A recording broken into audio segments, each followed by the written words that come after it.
So this will be part two of our theory of the open economy. It's really getting things rolling in this chapter.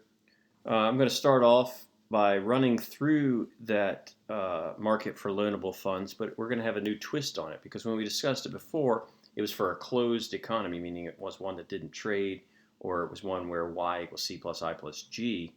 But an open economy, that's an economy that trades with other countries. It's open to trade, and so for this type of an economy, y is equal to c plus I plus g plus nx because it has exports and imports. So in our market for loanable funds, our model for the market for loanable funds, the price of loanable funds, if you remember, was the interest rate. And we're really talking about the real interest rate. So on our traditional supply and demand framework, where there was a P, we're just going to have, I'm going to put RR for the real rate. That's the real rate of interest, or interest rates. Interest rate. The saving in the market for loanable funds, hopefully you've reviewed that just now, and you, of course you would remember, is the supply is the saving that is done in our economy. That's national saving, that's public saving, plus private saving. So this is really national saving.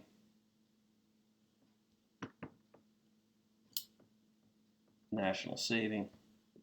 And it's upward sloping because at higher rates of interest, I know I'm more inclined to save more than at lower rates of interest.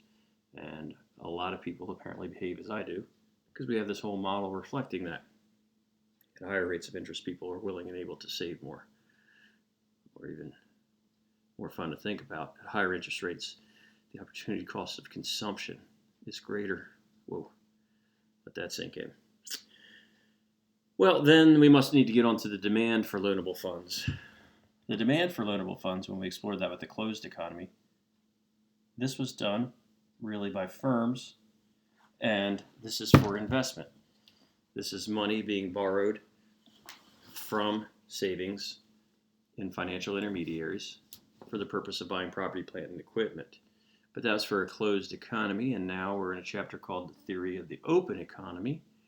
So here's the first little twist, a little thing that's a little different than we discussed before. Demand now here doesn't just represent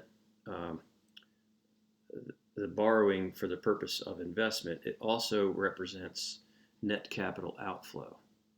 So it's another thing that causes demand in our market.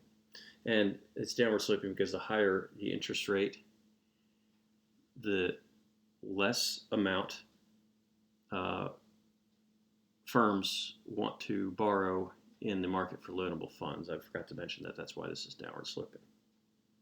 So now we're going to add to just investment. This is going to come from investment and net capital outflow. And so we have an equilibrium. Be right about there. Real interest rate and some equilibrium amount of loanable funds being borrowed or lent. If net capital outflow increases, let's start with that. Let's say we're talking about the United States because I find it much easier to think about this from where I'm sitting than to think about it broadly for, country X or something. This stuff is hard enough. I like to put myself in my shoes to think about it. So if we're talking about the United States, an increase in net capital outflow, that means Americans are buying more foreign assets. And that's relative to what foreigners are buying here because it's net capital outflow. That money has to come from savings because it's money that's not consumed. And so we're talking about an increase in demand.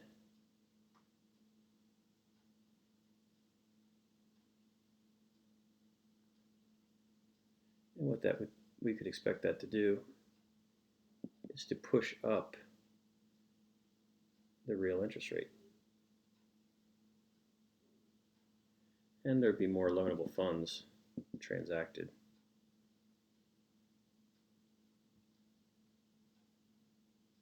In